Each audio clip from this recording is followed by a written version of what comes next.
Company से machine आने के बाद आपको ट्रोले से डायरेक्ट नहीं उतारनी। उससे पहले आप क्या करोगे, इंजन ऑयल चेक करोगे। से आएगी, आप उतारेंगे नहीं, पहली चीज चेक करेंगे इंजन ऑयल, हाइड्रोलिक ऑयल और गियर ऑयल चेक करेंगे। हाँ जी। इंजन ऑयल चेक करने के लिए क्या प्रोसेस है मैं आपको बता देता हूँ। आ जाइए। दो पॉइंट है इसमें। ये पंप है। इंजन ऑयल किसे चेक इंजन करेंगे? ऑयल के लिए अपना ये गेज दे रखा है यहाँ पे। अच्छा, ये गेज दे रखा हाँ। है। अच्छा ठीक कपड़ा है। दीजिए, कपड़े साफ करने करके एक मिनिमम एक हाई एक मैक्सिमम। मैक्सिमम। तो अपना इंजन का जो लेवल है मैक्सिमम से ज़्यादा नहीं होना चाहिए, और यहाँ से ये मैक्सिमम, ये लोअर पॉइंट है, ये जो सेंटर में लग रखा है ना मार्केट, हाँ, ये सेंटर पॉइंट है, ये मैक्सिमम है। इससे कम नहीं होना चाहिए और इससे ज़्यादा नहीं होना चाहिए। इंजन ऑयल की कैपेसिटी कितनी है? ऑयल इसमें मान लीजिए डिपेंड करता है, आपकी 102 है 88 है। 88 में सर, 88 में आपका आएगा 9.5 लीटर, 9.5 लीटर। और जो 102 है उसमें आएगा 10.5 लीटर की समथिंग जी। चैम्बर में इसमें गैप, आपके रेडिएटर में गैस बन गई, हाँ। ये आपको चेंज करना है। ये जितने भी ब्लॉक के अंदर पानी रहेगा ना आपका, उसके लिए यहाँ पे एक वॉल दिया है अलग से। इस वॉल को मान लीजिए आप खोल के चैम्बर को पूरा साफ भी कर सकते हो जब आप कूलेंट चेंज करोगे। चेक करना है, कैसे खोलोगे इसको? इसको दबा के खोलते हैं। हाँ खोल।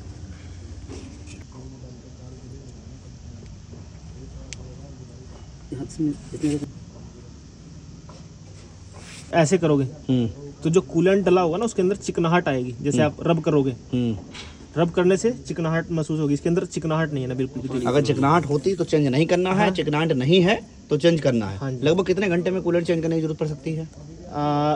मान लीजिए जब आप इंजन की सर्विस करते हैं तो कूलेंट एक बार चेक करके अगर उसकी चिकनाहट कम हो गई है तो आपको हर सर्विस पे चेंज करना है। कितने लीटर कूलेंट पड़ता है इसमें? इसमें लगभग 11 लीटर के समथिंग आता है ये। अच्छा, और अगर चैम्बर का लगाए तो 3 लीटर एक्स्ट्रा, 13 से 14 लीटर के समथिंग। चैम्बर का कूलेंट कहाँ से चेक करेंगे? चैम्बर का यहाँ से होगा ना जी। अच्छा, चैम्बर का कूलेंट यहाँ से चेक होगा। हाँ। और रेडिएटर का कूलेंट यहाँ से चेक होगा। हाँ, जाएगा वो सारा जब आपका थर्मोस्टेट वाल्व खुलेगा, जब ही चैम्बर के अंदर जाएगा। अच्छा, क्योंकि जब 70 to 85 डिग्री टेम्परेचर होगा इंजन का, जब ही वो वॉल्व खुलेगा। ठीक है। बोली थी कि 88 हार्स पावर के इंजन में 9.5 लीटर इंजन ऑयल या 10.5 लीटर इंजन ऑयल, ये किस तरह के बता रहे थे आप? चैम्बर चैम्बर में नीचे बताऊंगा आपको, भी जाएंगे ना। ठीक है। गियर ऑयल जब चेक करेंगे उसके बाद में आपको बताऊंगा। ठीक ठीक आएगा आपका, मान लीजिए सिंथेटिक आता है, सेमी सिंथेटिक आता है, फुली सिंथेटिक आता है। ठीक है। तो आप जो डालोगे उसमें रेशो रहेगी 7 लीटर आपका पानी आएगा, 3 लीटर आपका कूलेंट आएगा। वो डिपेंड करेगा वैरायटी के ऊपर कूलेंट की। सिंथेटिक वाला सिंथेटिक में अगर आपका फुली सिंथेटिक है तो आप 3:7 कर सकते हैं। अगर आपका सेमी सिंथेटिक है तो 50-50 आप रख सकते हैं। 5 लीटर कूलेंट, 5 लीटर वाटर। और आपका फुली सिंथेटिक है तो आप उसमें रेशो कम कर सकते हैं। ठीक है, ओके। फिल्टर के बारे में आप बताइए थोड़ा सा। उसके बाद जैसे ही आपने इंजन ऑयल चेक किया, इंजन ऑयल चेक करने के बाद जब एयर फिल्टर आप चेक करोगे, एयर फिल्टर चेक करने से खोलोगे आप इसका कैप को, तो उसमें क्या है, जो आपके 2 फिल्टर है, एक है पेपर फिल्टर, एक है क्लॉथ फिल्टर। क्लॉथ फिल्टर आपका हर सर्विस पे चेंज होगा, और जो पेपर फिल्टर है आपका हर डेली आपको साफ करना है। कैसे करना है? अंदर से हवा भरना इसमें। जो प्रेशर आपका चैम्बर रहेगा, प्रेशर चैम्बर से जो पाइप लगा रहता है, तो उससे आपको बाहर से अंदर की तरफ हवा में नहीं मारनी कभी भी। आपको हवा जब भी आप पेपर फिल्टर में मारोगे, अंदर से बाहर की ओर जितनी भी डस्ट है वो आपकी बाहर की तरफ निकल जाए, पोर्स इसके खुल जाए पूरे। उसके बाद ये पेपर फिल्टर है, इसको बिठाने से पहले क्या करोगे आप, इसमें ग्रीस लगाओगे। यहाँ पे इसके इंटरनल डाया में ग्रीस लगाओगे, या फिर जो अपना एयर फिल्टर का हाउसिंग है उसके अंदर चैम्बर बना है, इसके यहाँ पे ग्रीस लगाओगे, यहाँ पे आउटर एरिया में। तो फिर इसको ऐसे आप बिठा दोगे।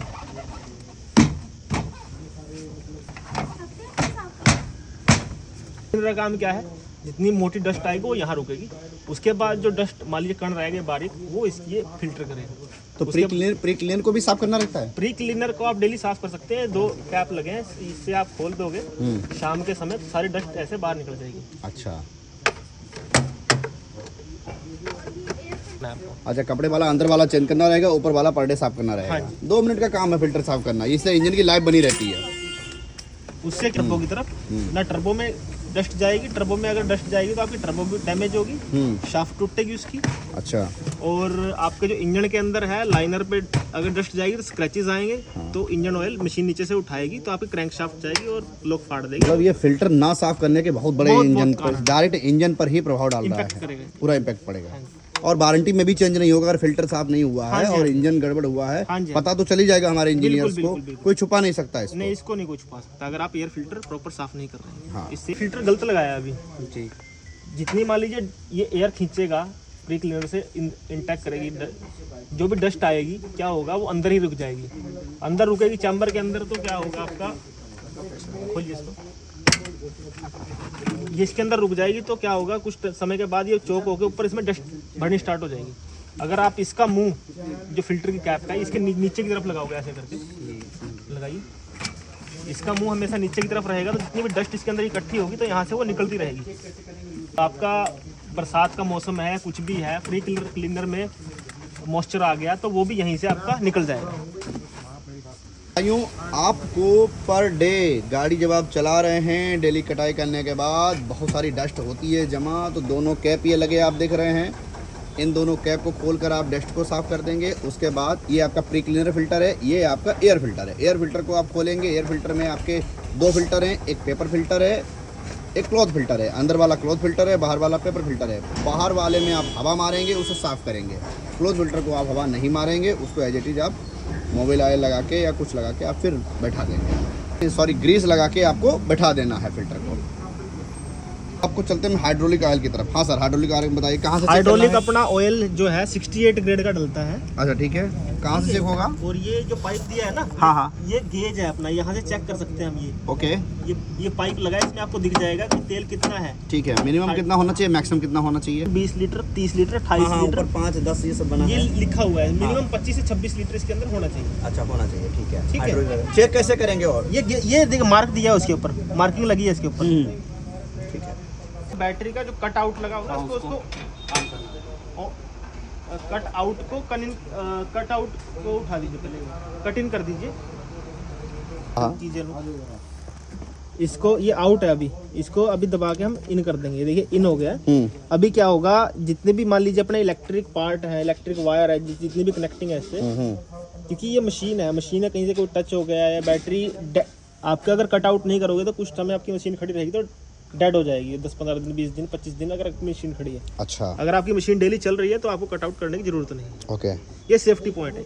अभी आपका कट इन हो गया है, हाँ, पहले इसका कट आउट था। हाँ, मशीन अगर खड़ी करें, आप अगर 10-15 दिन के लिए गैप के लिए खड़ी कर रहे हैं तो कट आउट करके खड़ी हाँ, करें, हाँ, अदरवाइज आपको कट इन रहने दें। हाँ जी। अगर ये कट इन नहीं होगा तो इंजन स्टार्ट भी नहीं होगा। हाँ, इग्निशन स्टार्ट नहीं होगा। हाँ, इग्निशन स्टार्ट नहीं होगा। ओके, उसके बाद देखिए अपना जैसे ही आप मशीन को स्टार्ट करके 10 से 15 मिनट आपकी मशीन स्टार्ट रहनी चाहिए। कारण?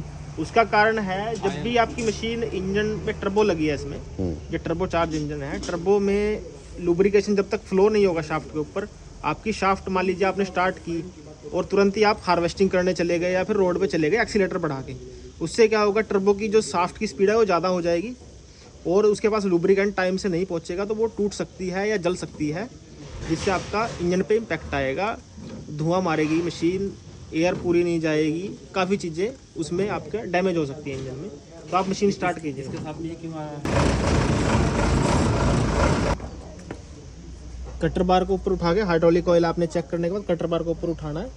उसके उठाने के बाद ये इसमें एक सेफ्टी पिन लगी है, सेफ्टी पिन को निकाल के इसको लॉक लगा देंगे यहाँ पे। उससे क्या होगा, मान लीजिए आपका कटर बार नीचे जाए तो यहाँ पे लॉक हो जाए, क्योंकि कोई हादसा ना हो, ये सेफ्टी है। करेक्ट, ठीक है। उसके बाद हम लोग चेक करेंगे गियर ऑयल। गियर ऑयल कहाँ से चेक करेंगे? Gear oil, gear oil check करने के लिए ये दिया है गेज। वैसे तो ये गेज है यहाँ पे, इसको हम बोल्ट को जब खोल लेंगे तो अपने को यहाँ से ऑयल दिखेगा आता हुआ। ठीक है, ये अपना यहाँ पे जाके अपना ऑयल फुल हो जाता है। ठीक है, ठीक है। इसमें 10 लीटर समथिंग, 9.5 से 10 लीटर आपका गियर ऑयल आएगा। ठीक है। यहाँ से डालने के लिए आपको कैप दी है ऊपर। ये हाइड्रोलिक ऑयल है ना? नहीं, गियर ऑयल। गियर ऑयल है। हाँ, इस वीडियो से मैं नोट तैयार ये तो 12 लीटर बोल के आता सच में। लीटर के समथिंग इसमें गियर ऑयल आता है। 10 से 11 लीटर। हाँ जी, ये अपना ये हाँ, मतलब यहाँ तक रहना है। यहाँ तक रहना है। हाँ हाँ, ठीक है, फिर चेक करना है लूज ना हो। ये कौन सा फिल्टर है? ये HST फिल्टर। ओके, हाँ जी, HST का फिल्टर है, ये अपने को चेक करना है लूज ना हो। कैसे चेक करेंगे? हाथ से आप घुमा के देख सकते हैं। हाँ, और आपको टाइट करना है तो अपना क्लैंप आता है इसमें, अच्छा, फिल्टर क्लैंप टाइट ओके। करने के लिए, उससे आप टाइट कर मतलब टाइट ही रहे, लूज ना हो। लूज ना हो, टाइट। ये कब चेंज किया जाता है HST फिल्टर? ये सर्विस पे। हर सर्विस पे चेंज किया जाता है। हाँ जी। ठीक है। हाँ, तो फिर अब इसके बाद हमारे इंजीनियर साहब बताएंगे आपको थ्रेसर के बारे में किसान भाइयों। इसमें चेंज होगा जी। ये अपना थ्रेशर को जो ऑपरेट करता है वो गियर बॉक्स है। ओके। ठीक है, इसके अंदर यहाँ पे गेज दिया है, देखिए। इसकी जो पहली सर्विस है 2.2 लीटर गियर ऑयल आएगा जी अपना। ओके। पहला होगा 50 घंटे पे चेंज। हाँ। उसके बाद एक सर्विस छोड़ के तीसरी सर्विस पे हाँ, चेंज होगा ये। ओके। उसके बाद ये ब्रीदर वाल्व दिया है इसमें, देखिए। ये कौन सा वाल्व है? Breather valve. अच्छा, इसका काम क्या होता है? जो भी इसमें गैस बनेगी, हाँ, ये यहाँ से निकलेगी। ये चौक नहीं होना चाहिए, ये साफ रहना चाहिए हमेशा। अच्छा, तो अगर ये साफ नहीं होगा, अगर धूल मिट्टी आएगी तो चौक भी हो सकता है? चौक होगा तो मान लीजिए गैस बनेगी अंदर, तो यहाँ से जैन से कहीं से लीक होगा, तेल आपका निकल जाएगा, तो उससे आपका गियर के अंदर टेयर एंड वेयर आएगा, टूट जाएगा, टूट फूट। अच्छा, बहुत बड़ा साइड इफेक्ट है। तो किसान भाइयों, ये है अपना थ्रेसर का गियर बॉक्स, और इसमें आपका 2.2 लीटर 2 लीटर 200 ग्राम गियर ऑयल पड़ता है। कितना नंबर का? नंबर तो 90 नंबर का गियर पड़ेगा, और 80W90। हाँ, 80W90 का। और ये आपका ये गेज है, जहाँ से ये सामने आपको दिख रहा होगा, इससे आप जो है चेक करेंगे। और डालेंगे कहाँ से सर? ब्रीदर वाल्व से डलेगा ऊपर से। यहाँ से गियर ऑयल डाला जाएगा। हाँ जी। ओके। और इसको चोक नहीं होना चाहिए। जैसे अभी इस मशीन में बहुत डस्ट भरा हुआ था, किसान भाई की मशीन थी, ये चूंकि उन्होंने क्लीन नहीं की, तो इसको चोक नहीं होना चाहिए। अगर ये चोक हो गया, उसकी सफाई नहीं करेंगे तो नुकसान होगा, इसमें टूट फूट होगी अंदर। फिर अंदर ब्रीदर वाल्व चौक होगा ना आपका। अगर इसमें डस्ट रुकेगी तो ब्रीदर वाल्व चौक होगा आपका। ब्रीदर वाल्व चौक होगा तो गैस बनेगी अंदर, गैस बनेगी तो जो आपका ऑयल है वो जैन से या कहीं से भी लीक करेगा, तो आपका जो गियर है वो सूखे चलेंगे तो वो टूट जाएंगे। बेल्ट के बारे में बताइए सर। हाँ, तो अभी जितनी भी अपनी बेल्टें हैं तो इनमें ये टेंशनर लगे हुए हैं। जैसे अपना थ्रेशर के लिए ये टेंशनर है, जो अपना थ्रेशर के सी बॉक्स को चलाता है नीचे, ये टेंशनर है। अपनी जो पावर है, मेनली आपको बताऊं, इंजन से आती है। इंजन से अपनी जो पावर है, ये अपनी जो फैन शाफ्ट है यहाँ पे आती है मेन, और मेन शाफ्ट से ही अपनी पूरी सीव ड्राइव, थ्रेशर के लिए भी ड्राइव यहीं से जाती है। पूरा गियर बॉक्स अपना यहीं से ऑपरेट होता है। ये मेन पुली है अपनी। ओके। तो इनकी जो टेंशनर है, अपनी जो बेल्ट है, टाइट रहनी चाहिए। मिनिमम 5 से 10 mm की, 5 से 6 mm की ही प्ले होनी चाहिए। इससे ज़्यादा प्ले नहीं रहेगी। इस समय जितनी प्ले है वो काफ़ी है या वो ठीक है। Okay. अगर इससे ज़्यादा अगर प्ले रहेगी बेल्ट में तो क्या होगा, लूज होगी तो वो स्लिप करेगी तो हीट होगी, अपनी बेल्ट टूटेगी। ओके। बेल्ट टूटने का नुकसान होगा उसमें। बेल्ट टूटने का नुकसान होगा। और भी टेंशनर है अपने, इनमें टेंशनर में जो बेरिंग लगा हुआ है उसमें निप्पल दिए हैं, जैसे देखिए लगा हुआ है। इसमें अपने को ग्रीस करना है टाइम टू टाइम। कितना टाइम टू टाइम, मतलब कितने घंटे? मान लीजिए हर तीसरे से चौथे दिन। ओके। तीसरे दिन आप मिनिमम इसमें एक पंप, मतलब 30-40 घंटे पे लगभग। हाँ जी, 30 घंटे के बाद आप ग्रीस करोगे। हाँ, ठीक है। ठीक है, तो ये ऐसे सभी में पॉइंट लगे हुए हैं 30 घंटे में। आप देखिए किसान भाइयों, यहाँ पर बहुत जरूरी है ग्रीसिंग करना। ये सभी में पॉइंट दिए गए हैं, ये जैसे ये दिया गया है, दिए हुए टेंशनर में अपना। उसके बाद जो अपनी टेंशनर की प्ले को कम ज्यादा करने के लिए, हाँ, ये दबाव को कम ज्यादा करने के लिए बेल्ट पे बोल्ट दिया है। इससे आपको टेंशनर की प्ले, मान लीजिए अभी जिसमें ज्यादा हो रखी है प्ले, इसको हम टाइट करेंगे। ठीक है, तो ये इस बोल्ट को लूज करके इसको टाइट करना है ऊपर वाले को। ओके। जितना मान लीजिए बोल्ट छोटा होता रहेगा, स्प्रिंग अपना लंबा होता रहेगा, तो टेंशन बढ़ती रहेगी टेंशन। ओके।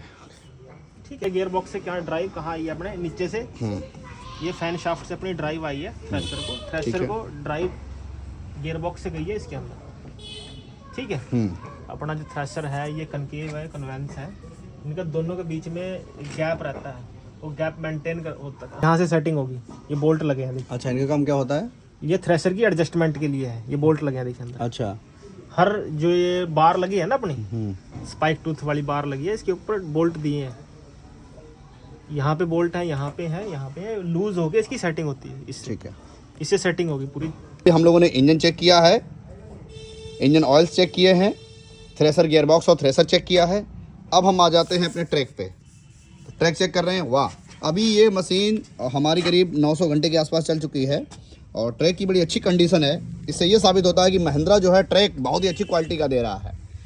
चलिए आगे बढ़ते हैं सर, बताइए इसके बारे में। जब आपके पास मशीन आती है टोले में, फिर आपको क्या करना है, ट्रैक चेक करना है, अपना ट्रैक कहीं से कट। यहाँ से हम पुली में ग्रीसिंग करते हैं, टेंशन पुली और वगैरह वगैरह पीछे हमने बताया था आपको। तो उस तरह से रोलर की जितनी भी पुलिस से आपको दिख रही है, रोलर ये रोलर की देखिए ग्रीसिंग यहाँ पर भी आपको 30-40 घंटे पे ही ग्रीसिंग कर देना है, ग्रीसिंग करना है सभी में। ठीक है, इससे ये ड्राई नहीं होंगे। अगर इस पे हम ग्रीसिंग नहीं करेंगे तो हमारे इंजीनियर साहब बताएंगे क्या नुकसान हो सकते हैं। ग्रीसिंग नहीं करने के नुकसान क्या है? ग्रीसिंग नहीं करेंगे तो क्या होगा, आपका बैरिंग सूखा चलेगा। सूखा चलने से क्या होगा, वो रबिंग एक्शन में आएगा। रबिंग अगर रगड़ खाएगा तो वो टूट जाएगा।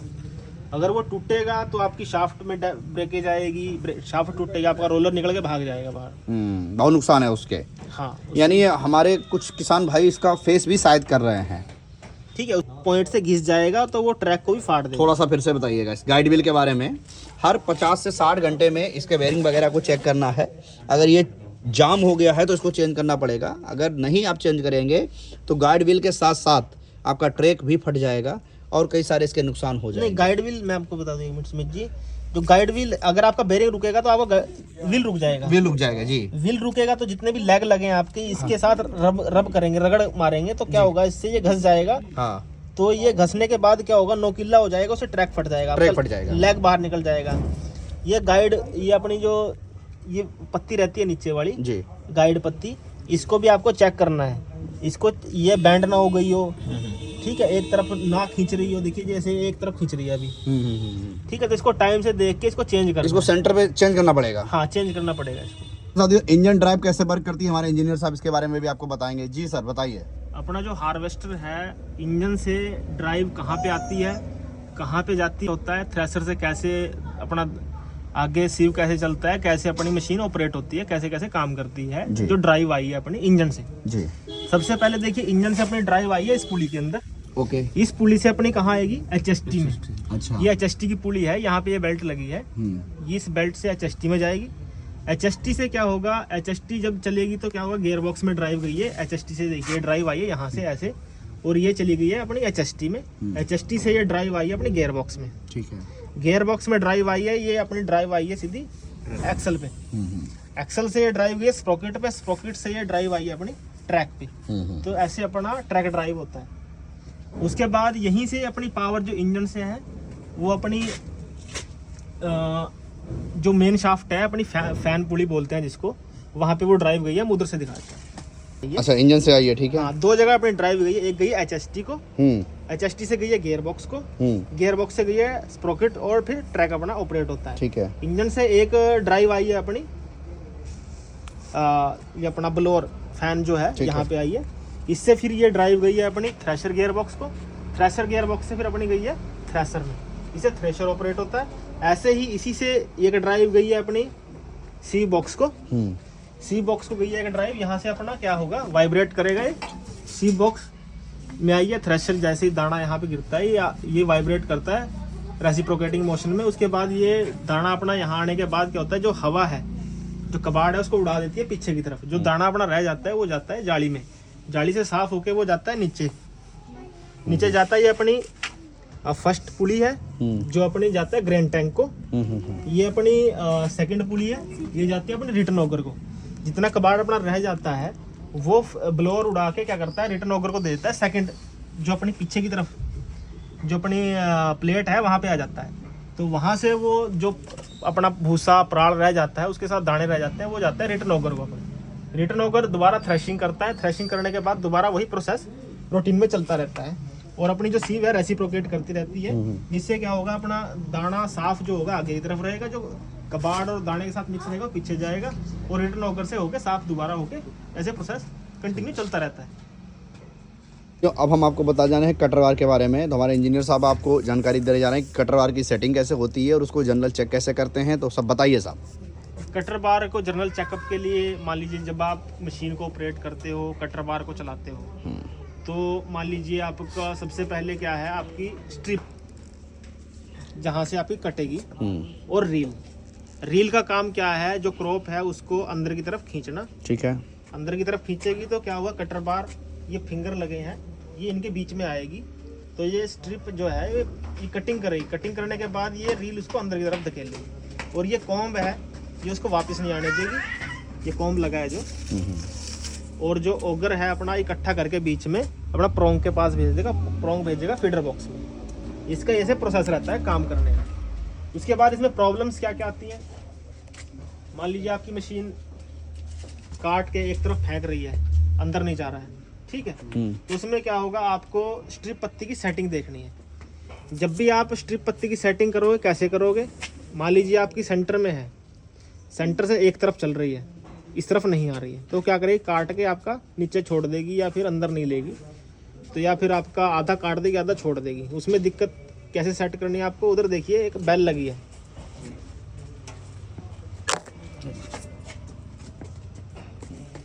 ठीक है, पीछे शाफ्ट है, ठीक।